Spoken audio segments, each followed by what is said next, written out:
میرے عزیزوں، یہاں بڑی بڑی باتیں کہنے کے لیے میں نہیں کھڑا، بس اتنی بات کہوں گا کہ حالات کے تناظر میں جو آج تمہارے لیے سب سے بڑے چیلنجز ہیں، اس میں تمہیں کھڑے اترنے کی ضرورت ہے۔ تم صرف اپنے محلے کے نمائندے نہیں ہو، یہ جو سروں پر ٹوپیاں اور داڑیاں ہیں تمہارے چہروں پر، تم کسی مسجد کے ہی مصلی نہیں ہو، بلکہ پوری کائنات میں اللہ نے تمہیں خیر امت بنایا ہے۔ سب انسانوں کے لیے تم رہبر ہو، رہنما ہو۔ تمہارے اخلاق ہر کوئی آج دیکھ رہا ہے۔ تم ایمبیسیڈر ہو کس کے؟ رسول پاک کے۔ تم ترجمان ہو اخلاق رسول کے۔ اگر آج تم نہیں اٹھو گے اور یہ اخلاق نہیں دکھاؤ گے تو اس سے صرف تمہارے گھر کا نہیں، پورے دین اسلام کا، آگے آنے والی نسلوں کا بہت بڑا خسارہ ہے، بہت بڑا نقصان ہے۔ نوجوانوں سے میں بار بار یہ اپیل کرتا آیا ہوں، اے نوجوانوں اٹھو، اٹھو، وہ گھر نہ حشر نہ ہوگا پھر کبھی، دوڑو کہ زمانہ چال اپنی چل گیا ہے، اور دہر میں اس میں محمد سے اجالا کر دو، قوت عشق سے ہر پست کو بالا کر دو۔ آج تمہارے صرف کھڑے ہونے کی دیر ہے۔ کس چیز کے لیے کھڑے ہونے کی دیر ہے؟ جب میں ایسی باتیں کرتا ہوں تو ہمارے جو رشتہ دار قلم کاپی لے کر بیٹھے ان کو لگتا ہے یہ جنگ کے لیے بلا رہے ہیں، ابھی تلوار بھالے نیزے کی بات کر رہے ہیں۔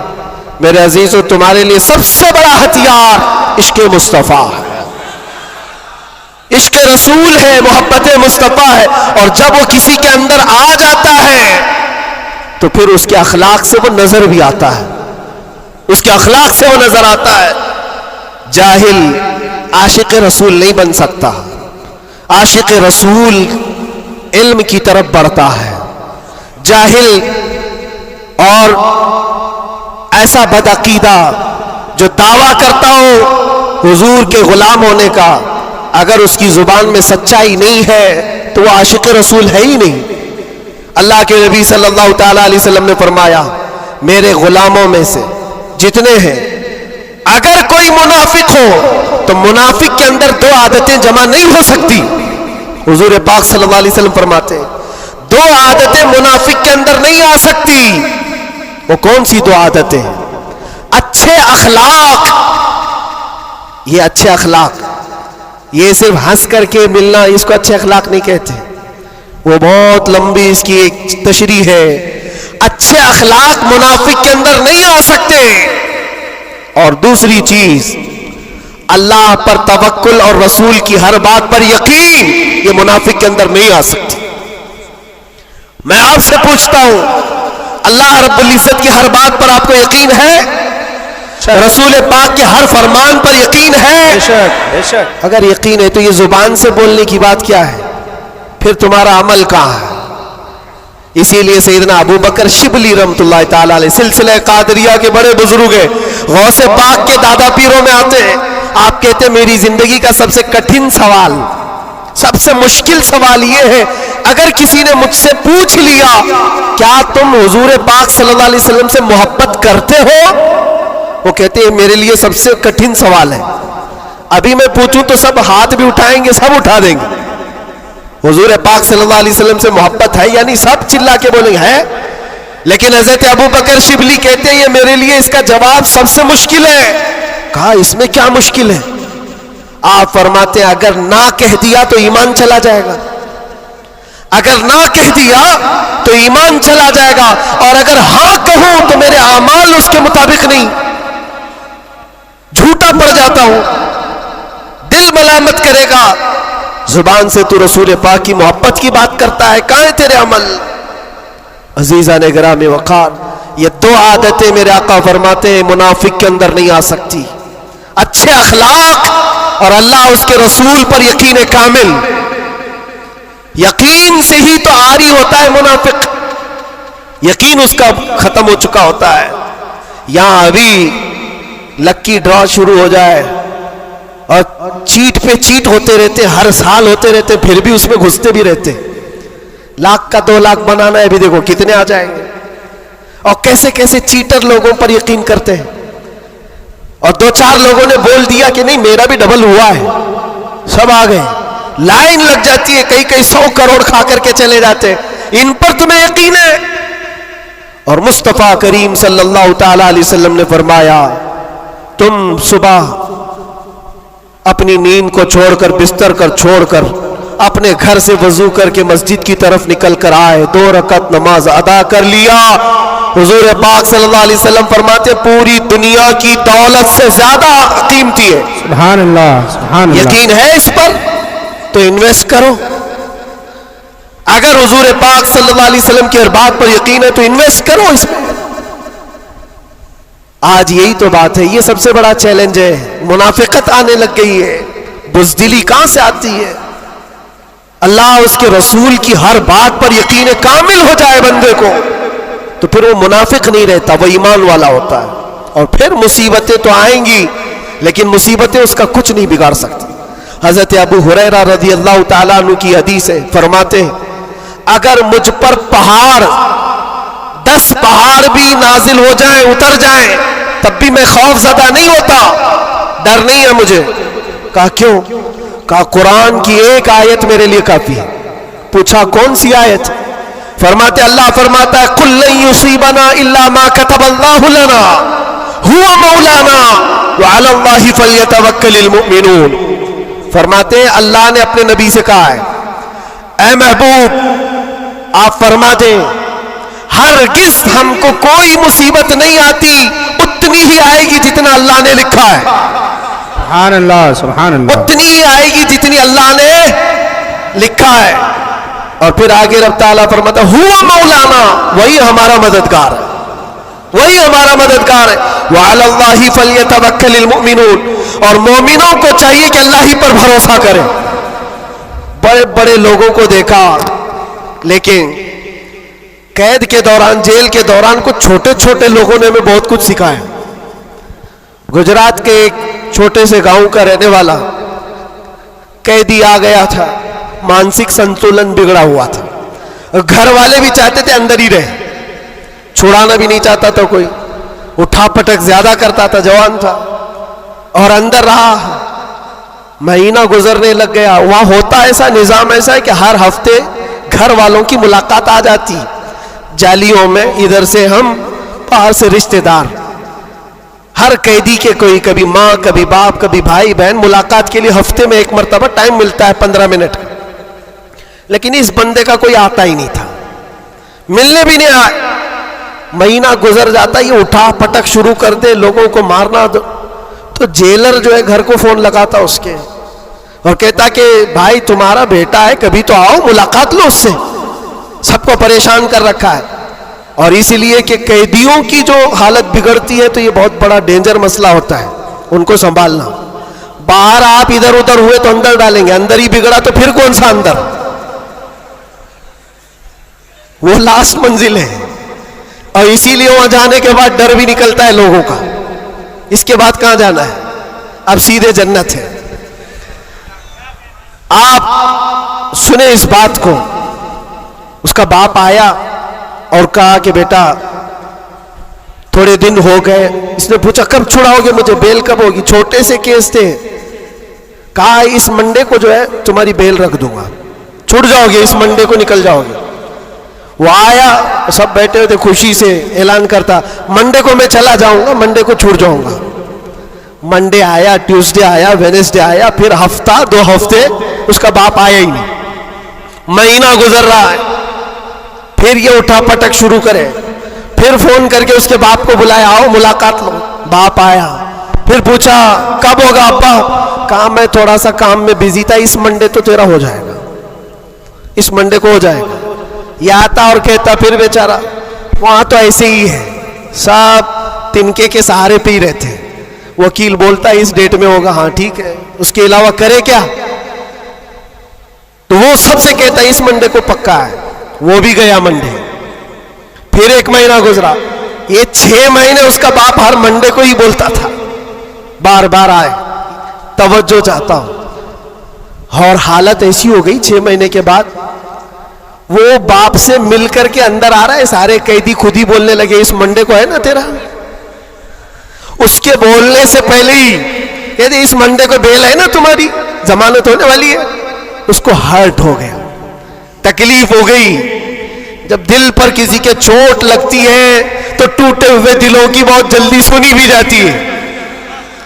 اس نے جھلا کر کے کہا تھا, گالی دے کر کے کہا تھا, کرمنل تھا, گالی دے کر کے کہا تھا سب کو, تم لوگ میرا مذاق اڑا رہے ہو, میرے باپ کی وجہ سے یا جیلر کی وجہ سے میں اندر نہیں ہوں, میرا خدا اتنے دن کا لکھا ہے اور جس دن لکھے گا تم سب دیکھتے رہو گے, میں چلا جاؤں گا.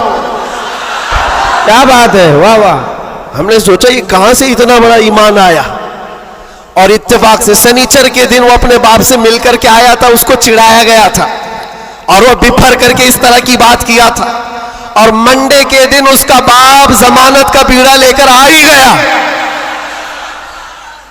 اور وہ ہنستے خوشی سے جا رہا تھا اور کہا میں نہیں کہہ رہا تھا, میرا خدا جب تک لکھا ہوا ہے تب تک میں یہاں رہوں گا, کسی کے باپ کی طاقت نہیں ہمیں اندر رکھنے کی. اسی لیے میں کہتا ہوں میرے عزیزوں, جو بھی مصیبتیں آئیں گی, ہمارا عقیدہ ہے اللہ نے فرمایا اتنی پہنچیں گی جتنی اللہ نے لکھا ہے, اور مددگار بھی وہی ہے, مددگار بھی وہی ہے. میں اس سے قبل بھی آپ کے یہاں ایک بات سنایا تھا, حضرت سیدنا یوسف علیہ الصلوۃ والتسلیم کے متعلق. آپ جیل کے اندر 7 سال کاٹ لیے, اور 2 قیدیوں نے خواب دیکھا تھا. حضرت یوسف علیہ السلام نے ان کے خواب کی تعبیر بتائی تھی, ایک اس میں مرنے والا تھا, ایک چھوٹنے والا تھا. قرآن پاک میں واقعہ موجود ہے. جو چھوٹنے والا تھا اس کو یوسف علیہ السلام نے کہا تھا کہ میں تیرے خواب کی تعبیر بتا رہا ہوں, چھوٹ کر کے جائے گا تو, بادشاہ بدل چکا ہے, جو مجھے قید میں ڈالا تھا اب وہ نہیں ہے, مصر کا بادشاہ بھی بدل گیا, جانا اور بادشاہ سے میری درخواست رکھنا کہ میں بے قصور کئی سالوں سے اندر قید میں ہوں. یہ قیدی اپنے خواب کی تعبیر کے مطابق ہی, اس نے خواب دیکھا تھا, اس کی تعبیر کے مطابق چھوٹ گیا, اور جیل سے چھوٹنے والا سب بھول بھی جاتا ہے, پلٹ کے دروازہ بھی نہیں دیکھتا, کون ہے کیا ہے سب بھول جاتا ہے, اور وہ بھی گیا بیچارہ, سب بھول گیا. اور بادشاہ کے سپاہیوں میں نے مصاحبین میں خاص لوگوں میں شامل ہو گیا, لیکن اس کو وہ بات یاد نہ آئی یوسف علیہ السلام نے کیا کہا تھا. یوسف علیہ السلام کی جو درخواست تھی بادشاہ کے پاس وہ بھول گیا, اور بعض روایتوں میں پھر 7 سال گزر گئے بنا کسی غلطی اور قصور کے. یوسف علیہ الصلوۃ والتسلیم ایک دن رب تعالیٰ کی بارگاہ میں رو پڑے, کہا ہے مالک الملک یا ذل جلال والاکرام, تیرا یہ بندہ بے قصور کب تک یہ دروازوں کے اندر قید رہے گا, کیا میرے لیے دروازے اب کھلیں گے نہیں؟ تو جانتے ہو یہ ایسا مقام ہے, رب تبارک و تعالیٰ نے فرمایا اے یوسف قید میں اندر گیا, اگر تجھے باہر جانا ہی تھا تو بادشاہ سے کیوں درخواست کیا, کیا میں نہیں تھا؟ یہ نبیوں کے لیے ہے میرے عزیزوں, اعلیٰ ایمان ہے. حضرت یوسف علیہ السلام اس پر پھوٹ پھوٹ کر روتے رہے. ہمارا بھی یہی حال ہونا چاہیے. ایک بات مجھے اللہ تبارک و تعالیٰ کا انعام ہے, میں یہ عرض کرتا ہوں یہاں پر گفتگو, میں جو چیزیں شروع کیا تھا اس کو یہاں سٹاپ کرتا ہوں. سارے لوگوں نے دعائیں کی مجھے پتا ہے, اور سب سے زیادہ میں نے حضور تاج الشریعہ کو اور حضور امین ملت کو خواب میں بار بار دیکھا, اور حضرت نے ابھی مجھ سے کہا تھا کہ ہم سب پریشان تھے, بہت دعائیں کرتے تھے. میرے چھوٹنے کی دعائیں یا میرے آرام کی دعائیں یہ الگ مقام رکھتی ہیں, لیکن جس وقت اندر جا رہے تھے میرے برادر گرامی بھی موجود ہیں, میں ایک دعا اللہ کریم کی بارگاہ میں یہ کرتا تھا کہ اے رب ذوالجلال تیرا بندہ ہے, تیرے نبی کی بات کر کر اندر آیا, اتنی لاج رکھنا کہ میرے باہر جانے کے لیے کبھی کسی کتے کی مدد لینے کی نوبت نہ آئے. کیا بات ہے, واہ واہ واہ واہ. کسی ظالم کی مدد لینے کی نوبت نہ آئے, اور رب تبارک و تعالیٰ نے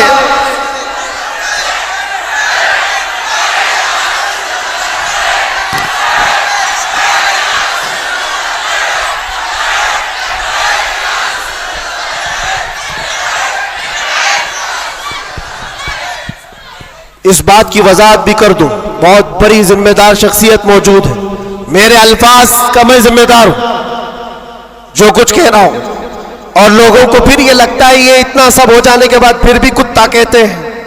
یہ کتا کتا ان کی زبان پہ کیوں آتا ہے؟ میرے عزیزو یہ اب کوئی غیر قانونی بات نہیں. سپریم کورٹ کے جج نے بھی ہمارا ججمنٹ دینے کے وقت کہا تھا یہ کوئی ایسی بات نہیں ہے, ہیٹ اسپیچ نہیں ہے. Every dog has a day, ہر کتے کا ایک دن ہوتا ہے. ہم نے تو تھوڑا سا کہا تھا, انہوں نے بہت کہا ہے. تو یہ جو بھی میں کہوں گا اب سپریم کورٹ کے اعتبار سے کہوں گا. اور پھر میں ابھی تک تو کبھی وہ شعر کو دہرایا بھی نہیں, کیونکہ میں نے دیکھا ہے 5 سال کے 6 سال کے بچے سامنے کھڑے ہو کر کے وہی دہرا رہے. واہ واہ واہ. بلکہ میں نے تو یہ بھی دیکھا اندر قیدیوں کو جب بہت زیادہ تکلیف دیتا تھا کوئی تو کہتا تھا وہی بات. واہ واہ. آج وقت ہے تمہارا. کیا بات ہے. ہر جگہ پر کھانا صحیح نہیں مل رہا ہے تو بھی وہ قیدی ہی پکار کر کہتے تھے آج وقت ہے, آج وقت ہے. میرے عزیزو جتنا ہی تم دباؤ گے اتنا ہی وہ ابھرے گا. یہ ہم اپنی تعریف کے لیے اپنے گھر کے لیے نہیں بولتے. ہم نے کبھی کسی کمیونٹی کو, کسی خاص دھرم کو یا کسی خاص مذہب کو نشانہ بنا کر کبھی نہیں بولا. ہاں میرا یہ مشن ہے کہ جو حضور پاک صلی اللہ تعالی علیہ وسلم کی عزت کے لیے انگلیاں اٹھائے گا تو ہم اس کا جواب دیتے رہیں گے. بے شک بے شک. اور اگر ایک آدمی کرتا ہے تو ایک کا جواب, 10 کرتے تو 10 کا جواب. اس کا مطلب یہ نہیں ہوتا کہ ہم پوری کمیونٹی کو بول رہے ہیں, پورے مذہب کو بول رہے ہیں, کسی قوم کو بول رہے ہیں. یہ تو پھیلائی گئی بات ہے. بہرحال وقت آنے کے بعد سب سمجھ میں آ جائے گی. آج جس چیز کے لیے یہ کانفرنس رکھی گئی ہے, تعلیمی بیداری کانفرنس, میرے عزیزوں یہ اتنی بڑی وقت کی ضرورت, میں آپ کو کیا بتاؤں. اسلام شروع ہی ہوا ہے اقرا کہتے ہوئے. سب سے پہلی آیت میرے نبی پاک پر جو اتری وہ کیا ہے؟ مسلمانوں اتنی تو بات یاد رہے, اقرا بسم ربک الذی خلق. قرآن کی سب سے پہلی آیت کیا ہے؟ بسم اللہ خانی کرائی گئی کہ نہیں کرائی گئی؟ تو پڑھے ہو نا, تو پڑھو اقرا بسم ربک الذی خلق. اقرا کا مطلب ہوتا ہے اے محبوب پڑھو, اے رسول پڑھو. دیکھو قرآن پاک میں بہت جگہ پر اللہ نے کل بھی کہا کہو, لیکن جب سب سے پہلی آیت آئی تو اس میں کہا کل نہیں, اقرا پڑھو اپنے رب کے نام سے. اور ایک بزرگ نے بہت اچھی بات کہی, یہ اس سے کہا جاتا ہے پڑھو. جبرائیل امین آئے حضور پاک صلی اللہ علیہ وسلم سے کہنے لگے اقرا بسم ربک الذی خلق. 3 بار تو حضور نے نہیں پڑھا تھا, صرف وہ اقرا اقرا کہہ رہے تھے. 4تھی بار جبرائیل نے کہا اقرا بسم ربک الذی خلق, پڑھو اپنے اس رب کے نام سے جس نے پیدا کیا. نبی پاک نے پڑھا, اور اقرا اس کو کہا جاتا ہے جو پہلے سے پڑھا ہوا ہو. اور نئے آدمی کو پڑھانے کے لیے کہیں گے کہو جیسے میں کہہ رہا ہوں, جیسے میں کہہ رہا ہوں ایسے کہو. اور بھی ایک بات جو حضور پاک صلی اللہ تعالی علیہ وسلم کے متعلق بہت ساری باتیں مستشرقین نے جو پھیلائی, وہ امی تھے. امی کا معنی کچھ نہ ہنجار لوگ ان پڑھ کرتے ہیں کہ ان کے رسول ان پڑھ تھے. ان پڑھ نہیں, امی کہتے ہیں جو کسی سے نہیں پڑھا ہوا ہو. بے شک. اس کا استاد نہیں لیکن وہ سب کا استاد ہے. سبحان اللہ سبحان اللہ. اب ایک بات تو مجھے بتاؤ, قرآن کہتا ہے الرحمن علم القرآن خلق الانسان, 3 آیتیں. الرحمن رحمان اللہ رب العزت, علم القرآن اس نے قرآن سکھایا. تیسرے نمبر پر خلق الانسان اس نے انسان کو بنایا. مجھے ایک بات بتاؤ, رحمان دوسرے نمبر پر آئے تھے اس نے قرآن سکھایا, تیسرے نمبر پر آئے تھے اس نے انسان کو پیدا کیا. انسان کو پیدا کیا یہ تیسرے نمبر پر, قرآن سکھایا یہ پہلے دوسرے نمبر پر. جب انسان بعد میں پیدا ہوا ہے تو قرآن سکھایا کس کو؟ کیا بات ہے, واہ واہ. الرحمن وہ رحمان ہے جس نے قرآن سکھایا پھر انسان بنایا. مفسرین فرماتے ہیں یہ جو انسان پیدا کیا اس سے مراد آدم علیہ السلام ہے, اور قرآن سکھایا اس سے مراد محمد رسول اللہ. اللہ سبحان اللہ. اور رب تبارک و تعالیٰ نے اپنے نبی کو اس وقت علم دیا ہے جب ابھی آدم کو پیدا بھی نہیں کیا. معلم کائنات کی امت ہو میرے عزیز ہو, معلم کائنات کی تم امت ہو, اور جاہل رہنا تمہیں زیب دیتا ہے. اس رسول پاک کی امت ہو جس نے پوری کائنات کو علم کا انقلاب دیا ہے. علم کا انقلاب. جب حضور پاک صلی اللہ علیہ وسلم مدینہ طیبہ تشریف لائے تھے 6 لوگوں کو صرف لکھنا آتا تھا. قلم پکڑنا کتنے لوگوں کو آتا تھا؟ 6 لوگ. 10 سال کا عرصہ گزرا حضور پاک صلی اللہ علیہ وسلم کی وفات کے وقت 80,000 لوگوں کے ہاتھوں میں قلم تھا. سبحان اللہ.